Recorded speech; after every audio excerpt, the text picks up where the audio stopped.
Hi, I'm Dee. I'm a spicy librarian. Hi, I'm Katie, and I didn't leave. So, how are you? I'm very well, thank you. How are you? I'm really Good good. week? I'm really good. Yeah, great week. What have you been doing? What have I been doing? And, or as we always say, what books have you been checking out this week? So I am on Queen of Shadows now. For context for Tug. anyone, that doesn't know by now, we are buddy reading the Throne of Glass series. We are. So that is going to be coming up on every single podcast episode. For a number of weeks. Until we finish it. Yeah, I don't think it's going to take us that long, though. We are barreling through it. Yeah. So I finished that one, and I'm doing the tandem read for the first time at the Empire of Storms and Tower of Dawn. I'm very excited to do that. It's a lot. Yeah. It's a lot. I've never done a kind of tandem read where you split between two books before. This is my first time doing that. I want to know, because I think it was a fan that did it. I don't think really? she did it. And I don't know how many times you read it to then put that sequence of... that's a lot of research to do that. Yeah. And we thank that person tremendously. Definitely. I would not be able to. I had to get a friend of ours to send us a little graphic with a read these chapters, and then Dee changed to this book, and I'm like looking at it like this, like I post it all the way through to make sure I do it right. So I'm doing that. Mm-hmm. Excitingly, I've got a friend of the Spicy Librarian, CJ Riggs, has sent me 2 of her new books. So she's very kindly sent me Flowers in the Wind and Meet Cute at the Boneyard. I'm very excited to read those. So I'm going to start those tonight as my little kind of, they're not fuck nuggets because they are like deeper, but they're very short and sweet. And I think sometimes when you're togging it quite as heavy as we are, you've got to break it up a little bit. I think the funny thing is as well, if you haven't read CJ Riggs, Flowers in the Wind sounds so nice and wholesome. Oh, doesn't it sound It's beautiful? got a jar of teeth on the front of it. See, I didn't even notice that. I saw sunflowers. Yeah, it's sunflowers and teeth. I think, does that tell us a lot about our personalities? Oh, like one of those butterfly elephant tests. Like, what do you see? What's that? What's that? Was it The Ripshaw test? Is that... Rickshaw? In your psychiatric experience, Vicky, what did they call it when you had to do that test? So you see sunflowers and I see teeth. Yeah. Feels the wrong way round sometimes. A little bit, yeah. Interesting. We'll unpack that in a different episode. Right. So today, you tell me what you want to talk about, because I am very much letting you lead this episode. I want to talk about BookTok and Bookstagram. Okay. And the impact that they've had on the book industry. I think it's a very interesting conversation right now. It's very close to our hearts because we've grown such a fantastic community. We have. We love you. Yeah, we do. On both Bookstagram and BookTok. Yes. And there are so many conversations that come up in the sort of buying habits that you think for books coming in and things like that get influenced by both of them. Yeah. I think I read a really interesting article, which is where this came from, that Forbes did last year, that said the BookTok hashtag on TikTok had 370 billion views in 2025. 370 billion views. Yeah. And only 245 billion of those were you. Yeah. So that's a lot. That's a lot. That's other people as well. That's not just Katie. And that in itself, the impact that it's having on authors, Buying trends, everything. So I thought we could just go through. First of all, to see if there's any BookTok books that you've read. Okay, go on. Because you've been influenced. Can you think of any off the top of your head to start off with? No. I did find a quiz. Oh, I love a quiz. I love a quiz. I found the best books from BookTok. Okay. So this is to see how BookTok basic I am, to see how influenced I am by BookTok. Yeah. Okay. So let's go through the top 20 and see how BookTok basic we are. Okay. Are you going to do it as well? I'll do it as well. And Vicky, can you do it too? All right. So we'll count. Hands at the ready. Keep your number. Okay. So number 1, A Court of Mist and Fury. Number 2, Six of Crows by Lee Bardugo. I'm not even going to try and correct you on that I feel like I should be saying them, but I don't want to offend anyone. Number 3, The Cruel Prince by Holly Black. Number 4, A Court of Thorn and Roses. Number 5, The Lightning Thief, Percy Jackson and the Olympians by Rick Riordan. Number 6, Fourth Wing by Rebecca Yarros. Number 7, The Inheritance Games by Jennifer Lynn Barnes. Number 8, The Song of Achilles by Madeline Miller. Number You've 9. read that already? Okay. Have you? I need to keep track, don't I? I think I know where I am. Number 9, A Court of Wings and Ruin by S.J. Maas. Number 10, Caraval by Stephanie Garber.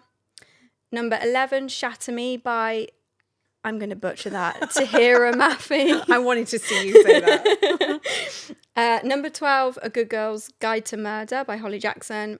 Number 13, The Seven Husbands of Evelyn Hugo. Great book. Finger guns from I nearly said something really bad then. Oh, wow. That G did not come out as a G for a minute. Sorry.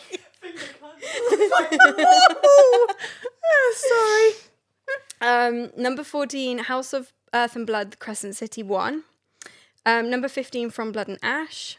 Number 16, The Wicked King, which is the second in the Crown Prince trilogy. Oh, number 17 is the third one, The Queen of Nothing. Number 18, Shadow and Bone by Lee Bardago. Number 19, It Ends With Us by Colleen Hoover. And number 20, The Selection by Kira Cass. I'm just going to count mine quick. It turns out I'm really basic. I'm really BookTok basic. I got 15 out of those 20. Wow. Are you basic? Generally. I got 9. 9? 9. Mind you, I do suppose there was a couple of like multiples from series in there. So if you haven't read the series, and if you have read the series, that's going to bump you up. There were 3 series in there.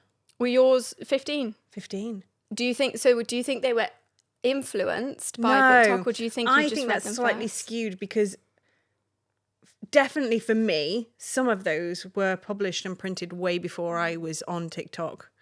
And whenever I knew when BookTok was a thing.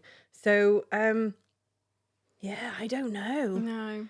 But maybe there's that kind of thing of secondhand, because you could be influenced to read it by BookTok and then you read it and you have a great time and you'll be like, D, you've got to read this. Yeah. So then I'm It's come secondhand influenced by BookTok. Yeah. And I think it's interesting that, I mean, we can talk about new authors and the amount of new authors that are coming out at the moment in a minute. But even just giving its day to books that have been like on bookshelves in the back of some shops for ages because, and now they're suddenly having their viral moment. Exactly.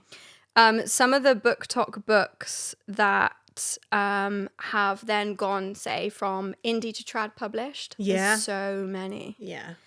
And there is something to be said about the negative implications of that. I know there's a big conversation around BookTok creating fast fashion for books, which we'll get into in a minute. But like some of the numbers of some of the books that have had viral moments that have been picked up, Lights Out. Yeah. The Boys of Tommen series. I've not read that yet, you know. No, me neither.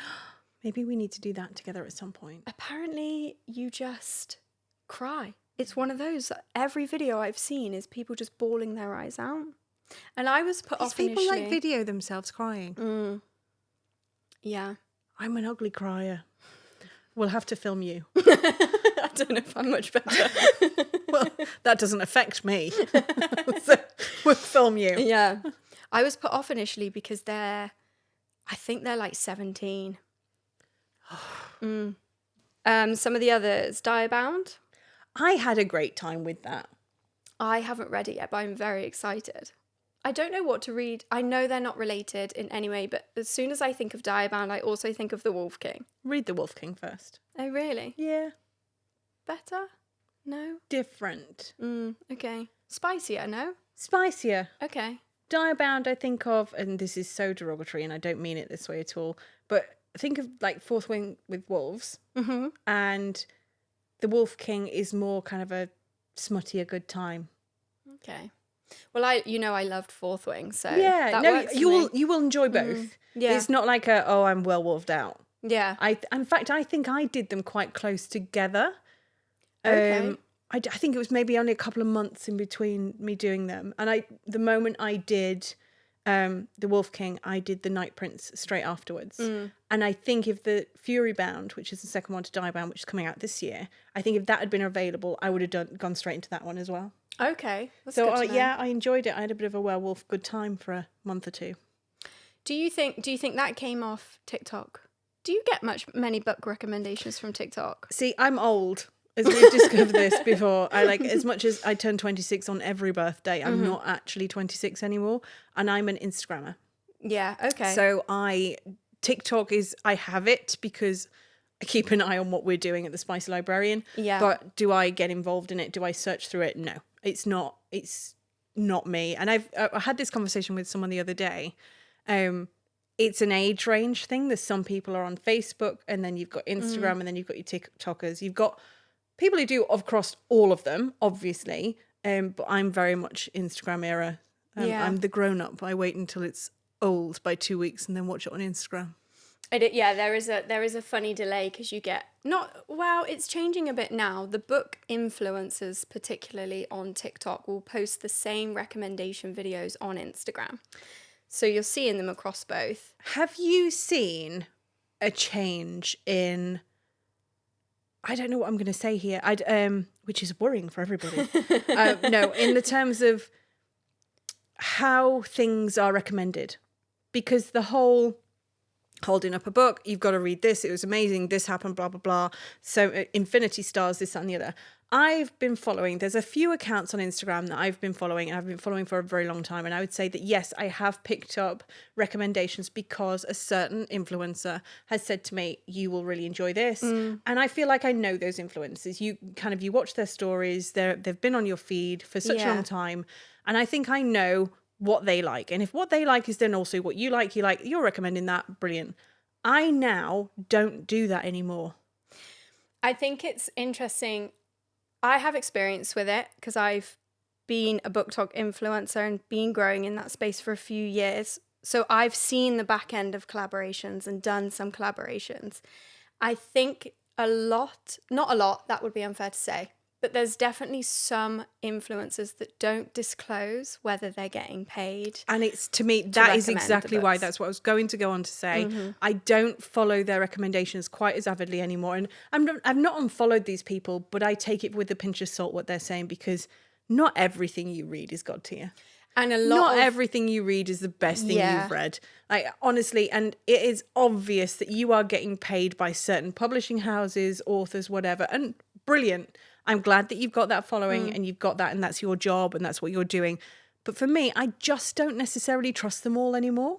There's also a ripple effect. So whether they get paid or not, if one influencer mentions a book and it gets very well received, other influencers will read and review the same book because they know they can get the same traffic.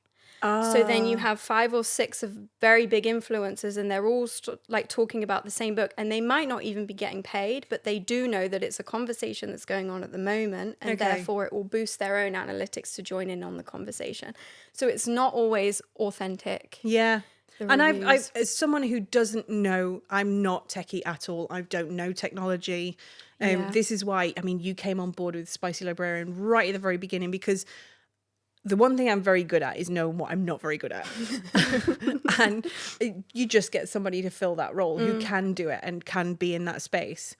So for me, the fact that I don't believe them anymore, we had a very difficult conversation before we filmed the last podcast, which was the first podcast we did about book club. Yeah. Because, case in point, the first book club book we've done for the podcast was written by a friend of ours. Yeah. B.A. Pepper. We know her, we love her. And we were like, what are we going to do if nobody liked the book? And we had to have a difficult conversation. We chose to be honest no matter what. Yeah. So you may listen to a podcast from us in the future that's a book club book or whatever, or even just a general book review, and we may not like it. We'll try and be as fair and even-handed as possible, but I'm not going to lie. This is who we are, and I think this is how, bearing in mind this is just our opinion. Yeah.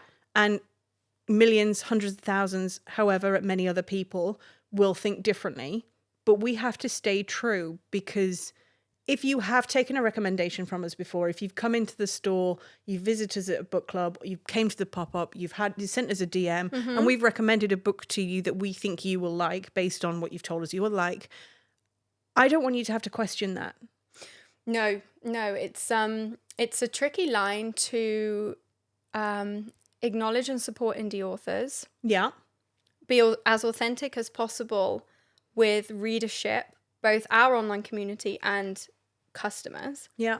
But at the very same time, you're also just a girl that reads. Yeah. You have your own opinions. Exactly. Just because I don't like something doesn't mean to say it's not any good. Yeah. But equally, if I don't think something's very good, I'm not going to tell you it's an infinity star read. Yeah. Because that wouldn't be staying true to me. Yeah. That wouldn't be fair to you and the recommendation. What I might try and say is even-handedly, listen, it wasn't for me and here's why. Yeah. Or I didn't finish it, this is the reason why. Yeah. And we'll go from there. But I think I had this conversation with people before. The only thing I can promise is open honesty. Yeah. If we can get that back, that's great. Yeah. So that for that reason, I understand how Bookstagram, BookTok has had a huge impact and still continues to have a huge impact, whether it's from direct book recommendations or from growing our community and helping people find us. It's not, or I don't use it the way that I used to use it. I'm not going to say it's not what it was. I'm going to say I don't use it the way that I used to use it. I trust the masses more than I trust the influencers. So if Agreed. an influencer puts a video out, I'm straight in the comments. Right. If 20 people in the comments are saying this is incredible, this is amazing, yeah. that's Okay, that's enough. that seems to sway me more. It's when you see there's a great recommendation and you go to the comments and it's silence. Yeah. You're like, okay, maybe. Yeah. Then you're not sure, or if it's being overly endorsed. The other great thing that's come out of this surge online is how connected you can get to authors nowadays. Oh, that's wonderful. Like you used to, if you wanted to meet an author, it used to have to be signings. Now they all have to be online. A lot of the upcoming ones are doing day in the life videos, writing from their living room, answering messages in the chat. They're even just talking about things like their fur baby that's sat on their knee while they're writing. You feel like you know a bit about them. Yeah. And I think there's probably so many books actually subconsciously that I've bought because I feel more invested in the person behind the book than it just being the work. I get that. There are certain authors that, I've said it before, if they write a shopping list, I want to read it. Yeah. And it doesn't matter if it's any good. I'm invested in them. Yeah. Instant buy authors. Yeah. That's a good question. Who are your instant buy authors? H.G. Carlton is one. Standard. Who else? I know this is going to be one of everyone's, but Sarah J. Maas. Purely because I've read Akatar, Crescent City, and I'm obviously doing Throne of Glass now. Yeah. I've not disliked any. No. So from pure talent alone, I'm going to read what she puts out. Yeah, absolutely. I would agree with that 100%. We're all victims of mass destruction. We are. Yes. We are. Yes. Who else? Oh, I don't know. Lee Rivers. Good shout. That's a great one. Lee Rivers. Yeah. Yeah. A Little Stranger. I've not done those. We talked about it before. Yeah, I've we not done that. did. I need to do those. Yeah. Maybe I'll use those. They're not quite fuck nuggets, but they're different enough to Throne of Glass to break it up. Oh, yeah. Yeah. Different enough? Oh, yeah? Okay. What about yours? Same as you. I would say that my ears will prick up. I don't know that I have too many instant buy authors, but my ears will prick up at certain authors. Okay. C.J. Riggs, Yeah. Harley Beck, J. Rose, big friends of the Spicy Librarian. Yeah. They are genuinely very, very wonderful people and great writers. You were just mentioning then the Susan Valenti, Caroline Peckham, the Twisted Sisters, as they're also known. Mm-hmm. Someone was telling me the other day they're actually British. Really? Someone told me that, yeah. Okay. I need to. Vicky, Fact check. Karen talking. They did the Zodiac Academy, which I have done. And I was talking to somebody who came for an interview for the shop. And they were talking about doing the Zodiac Academy. And it's a lot. I mean, you will eat the first 3 books. I took a break after book 5, after book 7, because after those 2 books, you're like, surely nothing else horrible can happen to these poor characters. How many are there? I think there are 9. Well, there were 9 if you don't do any of the 0.5s. I think there's an 8.5 and there's a 0.5. I have not done those 2. But they then, from that same world, they've got the Dark Fae series. They've got a couple of other series. They've got the Hollow, which is the new one out. It's book 1 of a new series. My ears will prick up. I will always read them, but I'm not like kind of a release day, give it to me. Yeah. All the authors that you mentioned, definitely. Who else? Jessa Hastings is one for me as well. She does the Magnolia Park series. See, again, I've not done those. We've talked about it before, but I need to do those. There are lots for me that are not necessarily instant buys. I'm going to stop talking because I'm kind of going around in circles. I haven't got anything else to say. Okay. Maybe we should talk a little bit as well about the dark side of Bookstagram and BookTok. What do you mean by the dark side? Because we love the fact that it connects us to authors. We love the fact that so many more indie authors are coming out now because there's no mysterious veil around. There's no mysterious veil around writing anymore. People are just being encouraged to write, and you can be so exposed to new titles. But on the flip side of that, authors are feeling huge pressure from deadlines to push out books because traditional publishers are having to stay on trend. We've seen that. Maybe this isn't too harsh to mention. I feel like Callie Hart and Brimstone was a bit of a victim of a harsh deadline. Difficult second book. Yeah. Yeah. People wanting it and her fulfilling that need. Yeah. Yeah. H.D. Carlton came out very famously last year and said that she was writing, I think it was the second Sibby book. Yeah, that's right. And she felt too much of the pressure. She wasn't enjoying it. It wasn't so the book she shelved it. wanted to write. Yeah. So and I applaud that. That's very brave. Yeah. Because if something's having a moment, the impulse to jump on that moment and capitalize as much as possible must be massive. Yeah. And the pressure from publishers, editors, managers, that kind of thing as well. Yeah. But to actually say, no, I'm not writing the book I want to write. It's not going where I want it to, so I'm going to shelve it for a while. Yeah. That's phenomenal courage. And I can imagine that there are so many of these authors that have this, what started as just their baby that they've put on paper, has developed into such a pressured situation now. Yeah. Because publishers are saying, you're the height of conversation right now. You need to get this book out. You need to get it written because we need to publish it within X amount of time. Yeah. Must be insane. Rebecca Yarros has finished Onyx Storm and very publicly was like, I want to spend time with my family. And she writes contemporaries as well. Sure, she hasn't stopped writing. But the pressure on her to then write and release the next one. Yeah. It's wild. And this comes from the fact that I would say there's been a massive increase in readership for romance and romantasy particularly. Actually, dark romance now as well, though, because there's a huge increase in dark romance readers. Well, also people like us are making it more accessible to people. Yeah. So you don't have to know what exact title you want to then go on an online retailer and buy it and have it delivered to your door. You can actually go in and browse and discover new people. Yeah. So yeah, that hand in hand with that. Yeah.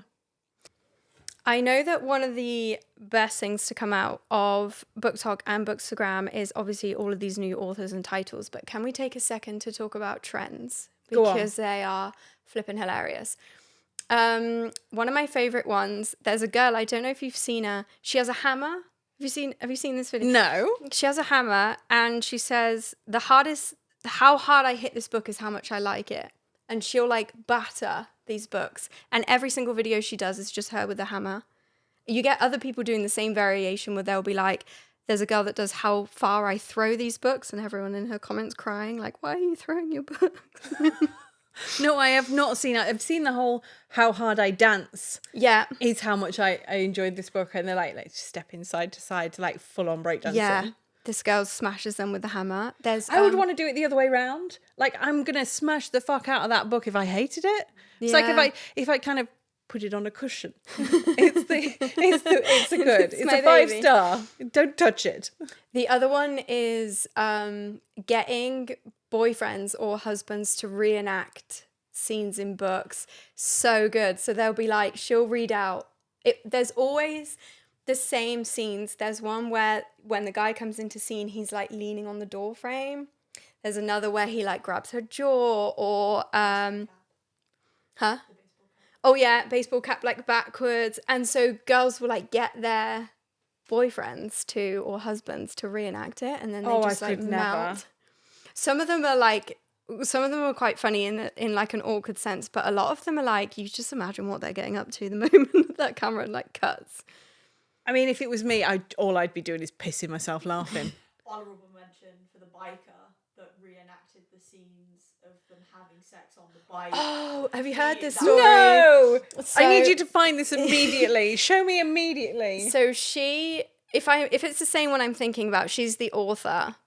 So she's an author, and again, like connecting. What are the books? I can't remember what they're called. We'll have to have a look. Great book recommendation. But she's like, I'm writing a biker romance, basically. Okay.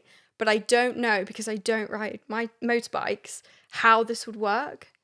And she ends up connecting somehow with this biker, because there's also this big thing. There's book talk, there's mask talk, and then there's bike talk. Oh, so okay.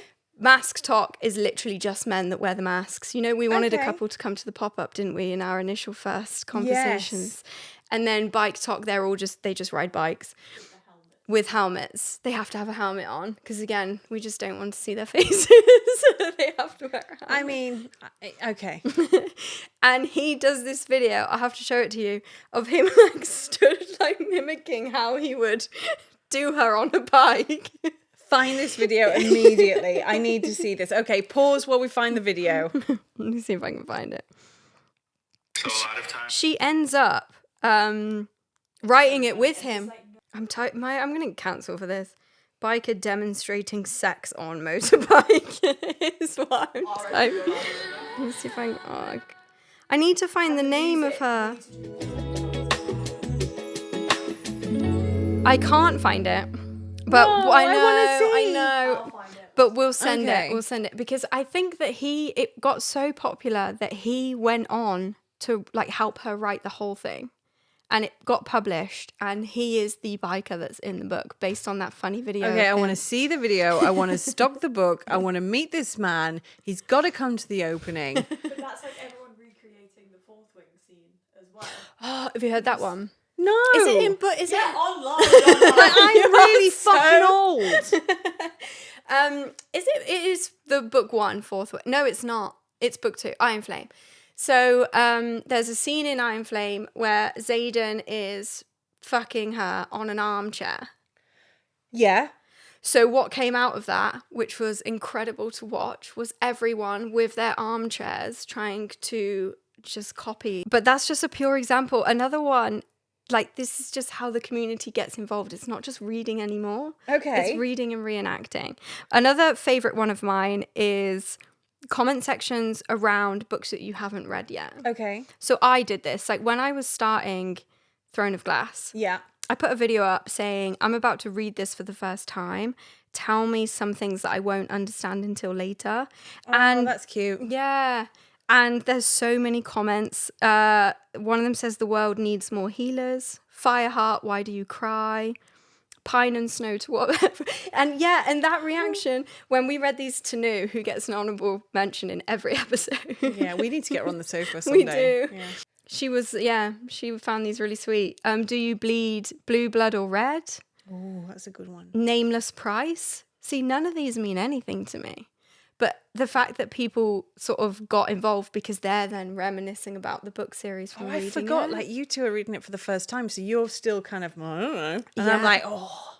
Yeah, and it's just so lovely. I love it from a viewer perspective if I'm watching videos of someone that's reading a book that I've read that I loved for the first time. Yeah, if I recommend a book to somebody, Yeah. I want to be sat there watching them going, have you read it yet? Have you read it? Have you got what's happened? What's just happened? Tell me what's happened. Has he done that? Oh, I won't tell you. What's going on? Yeah. Like, I want to know. And there's some really funny ones. There's a girl who very famously a few years ago on BookTok very proudly got a Tamlin tattoo. Yeah, that was the collective reaction from book one, because that is all she had read, and then she made the bold choice to get the tattoo after book one, of everyone in the comment section being like, oh no. I saw there was a lady on a flight and she was reading the first one and she was right near the end of it. I walked past her and I was like, tell me what you think. And she's like, oh my God, I love Tamlin. And I'm like, oh. And she went, what? Tell me. And I said, I can't. She says, no, tell me. And I was like, oh, I'm going to say 2 words to you. And she's like, what's that? And I went, fuck Tamlin. She went, no. I got corrected because there was he was collectively referred to as tampon. And Vicky instantly shut me down and was like, no, a tampon is useful. That is a harsh burn, but I'm here for it. And I agreed instantly. I was like, you're so right. Oh so my now he's not God. tampon. Do we think he's getting do we think he's getting a redemption arc? I do. You do. Yeah. Oh, with who? Elaine. Yeah. Flowers and shit. Flowers and shit. I mean, summed up, moving along, you know. On that, because it's quite heavily linked to ACOTAR, but have you ever read a book and then like Googled fan art afterwards? No, I'm not a fan art girly because they're as attractive as I need them to be in my head. Don't ruin it for me. I have a love-hate with it because one of my favourite things to do after I finish a book is get on BookTok and then Google the fan art. Oh no, I tell you what I prefer other than fan art. Who would you cast in the movie? Oh really? I like the fan actors casts? for. Yeah, no, I do. So, for example, if I was to say to you, randomly, Zayden, are you currently watching Traitors? No. What's the kid's name? I'm so scared. What's the kid's name? Raz. Yes, he's a Zayden. No, he's not. Yes, he is. But this is the problem. It divides. I mean, you're My wrong. brain. My brain. And that is so funny because that is like the biggest conversation that ever happens. Someone will be like, this is exactly how I see them. And then someone else will be like, no, it's not. That's not what they look like. Oh no, I'm right. I mean, I can't fancy Zayden because he's so young and a little bit pathetic. But I see him physically as the way he looks, the way he's described, the jaw, everything, as that Faraz from Traitors. I'm going to need to, can I? Yeah, just... Him. Oh, that's not the best photo. That is not a flattering photo, is it? That is not. That's not a flattering. That is not. That is not a flattering photo. This Poor one. Faraz. This guy. Yep. Yeah. No, it is not. Yeah, I mean, it is. It is not. It really is. It really, really is. Wow. I probably wouldn't like the book either if that's where my brain went. I mean, I feel like that's mean.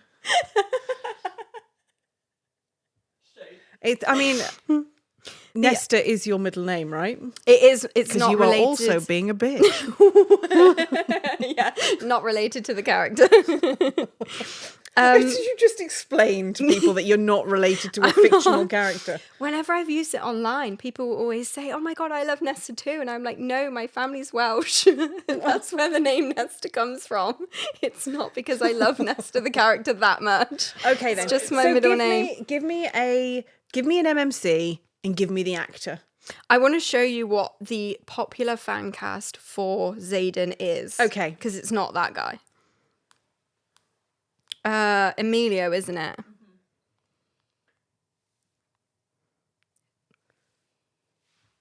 No, that's not him. I mean, I agree. No. I don't. No. No, thank you. No. I don't. The other interesting one then, because so Quicksilver, Netflix have just bought Quicksilver for like millions of pounds. So it's Okay. being done as a series or a movie? Series. So who would you fan cast as Quicksilver? As Kingfisher. Kingfisher, yeah, sorry. Oh. Because everyone's saying Henry Cavill. No. But I don't think that's Don't right. make that noise. Don't make that noise. Have you seen him? Have you seen him as Okay, I'm 26. Oh fuck! What's it? So am I, and I have been for longer than you. He's Witcher. The Witcher, yeah, Which is why I think people go there. But that's I kind of a think it's- boring leap, isn't yeah. it? You've got to have somebody new, but you. I don't even know where to start. So let's look at this from a different angle. Who in the celebrity world is giving fictional MMC to you? Because I've got a great one. Okay, go on. And it wouldn't be an MMC for me because it's not personally something that I fancy, but there's something about him. Youngblood is MMC. Yes. Youngblood is an MMC. You are correct. He is definitely, he's a Blackwood Institute. He's a Phoenix. 100%. He's also, Or he could even be a Hudson. he's very popular on BookTok because he is that, like the way he looks at you when he's talking. Yeah. I mean, that's He's- illegal. It feels illegal. Is it illegal? He's so intense, isn't he? So intense, and he gives all his attention. Yeah. a great one. So we're a romance bookshop, and we talked about this in episode 2. We are a romance and romance adjacent bookshop because there are certain things that don't fit within the confines of what it states it should be to be a romance that we will stock because they have got great romance in them and we love them. At the pop-up, we had signed special edition versions of Youngblood's book. Yeah. It's not even fiction, but he just belonged. Yeah. He was just did. with us. I tell you another one. Are you watching Tell Me Lies? I feel like I know the name of it. I'm assuming it's not. Oh no, I'm thinking of Lie to Me, which was on years ago. No, tell me. I'm going to Google somebody. Who am I Googling? Alex.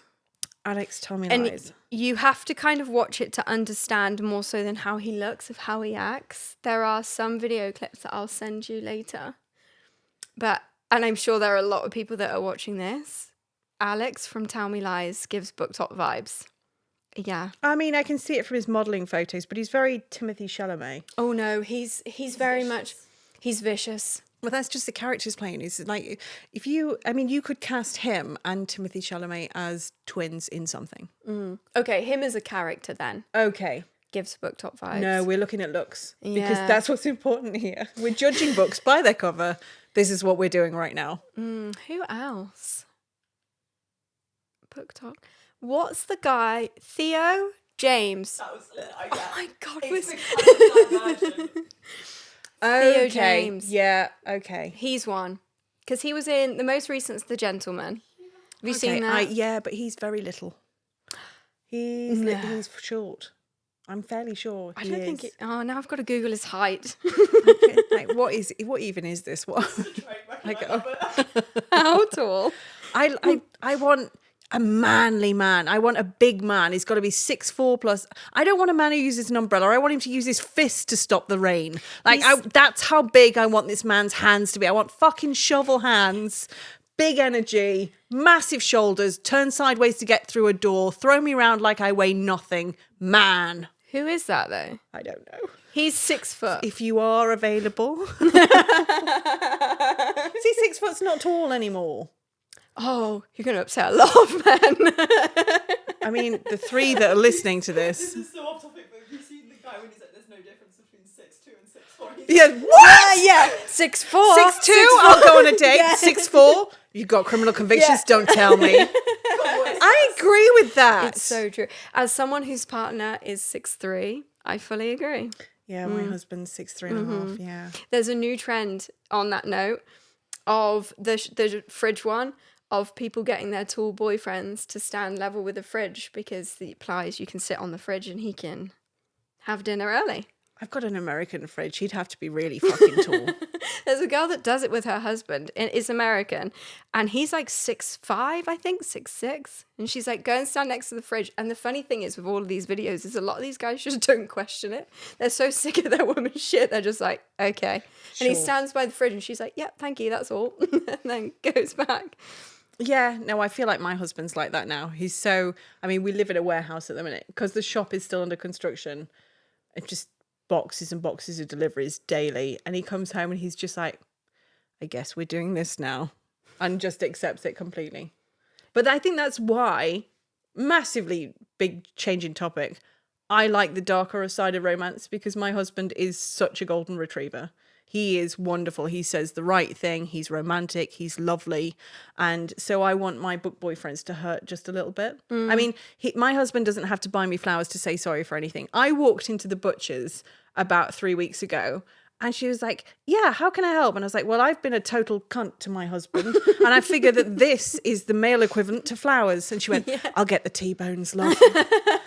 And, flash of the tits, bit of a steak, job's a good one. That's clippable. I love that. I love that for your husband.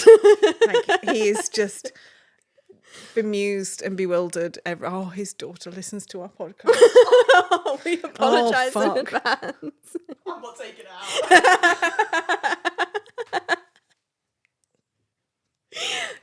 Dee's about to get cancelled by the family. Won't be invited. Yeah, I might have to move. I might have to. Along with trends, another great thing that has come out of obviously BookTok and Bookstagram is music. Yes. There's a lot of male singers that are releasing songs that relate to different books. Is that true? Yeah. Oh, yeah. As a whole, I have a dark romance playlist.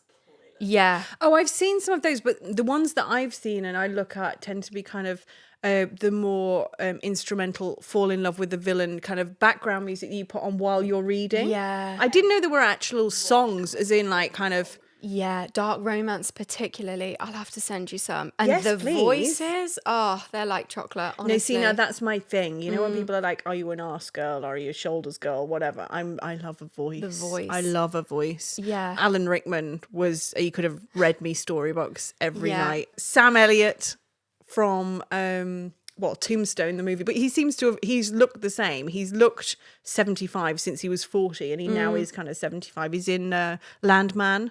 He plays Billy Bob Thornton's dad, but he's just got that voice that I would just have him talk to me. Yeah. Lovely. There's some of them. There's a guy called Russ he always brings out songs about calling a good girl, and yeah, they're very BookTok. I'll have to send you some.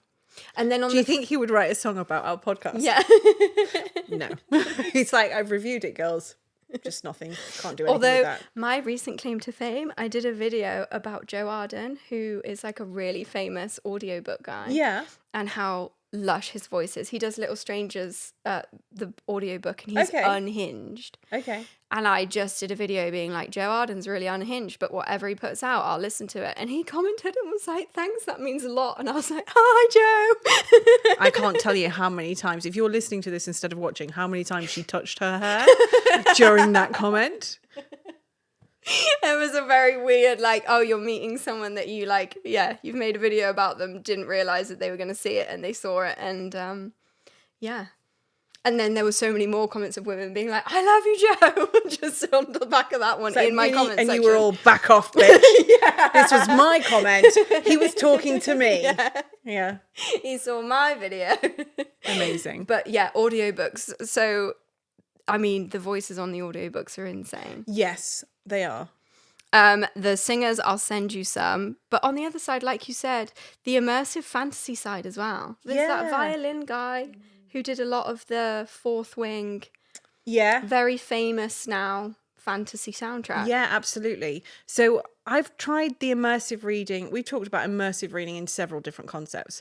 I refer to it as immersive reading when it is... I talk about it as an immersive read when the book itself really gets me into where it is, rather than surface level. Now, immersive reading is a separate thing. I've done it 2 ways. I've done it where I've physically read the book and had the audiobook going at the same time. I don't think I could do that. It's okay. You have to play with the pacing of it. Yeah. So, but I prefer to do it with, like I said, the instrumental soundtrack. Yeah. And then, I mean, there are some that are set. Have you ever done, you get some books and they have a playlist inside the front cover? Yeah. I've never done it. I've seen neither. it, but I've never done it where I've been like, okay, I'm reading chapter 3, so I've got to play this song while I'm reading this chapter. I wonder how effective that is, because obviously they're putting you in the mood they want you to be in when you're reading those words. Yeah. That might be something that you and I should do. And if anyone has a recommendation of a book that we should do that with, please let us know, and we'll do that. We'll listen to the songs while we read certain chapters and see how that feels. Because some of them do it on mood. Rebecca Yaros, who put in our group chat in full capitals that she'd released her song or was starting her playlist. She's a big one for it. Oh, so this is where us releasing an album came from. Yeah. Right. Okay, I'm following now. I'm 4 weeks late, but I'm following. And then there's a mafia book. I can't remember the name. And she puts a list at the beginning because a lot of it takes place in clubs. Okay. So you have to play the song and That to would be set playing the in the club. scene rather Okay. than set your emotion, which Okay. is kind of cool.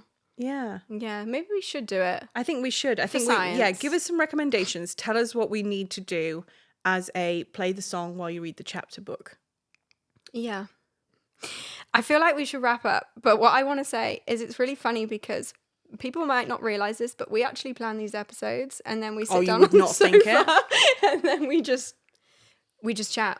Which is kind of what this podcast is for, really, isn't it? But there is structure, I promise. There's supposed to be structure, but this one... I think those are two separate sentences.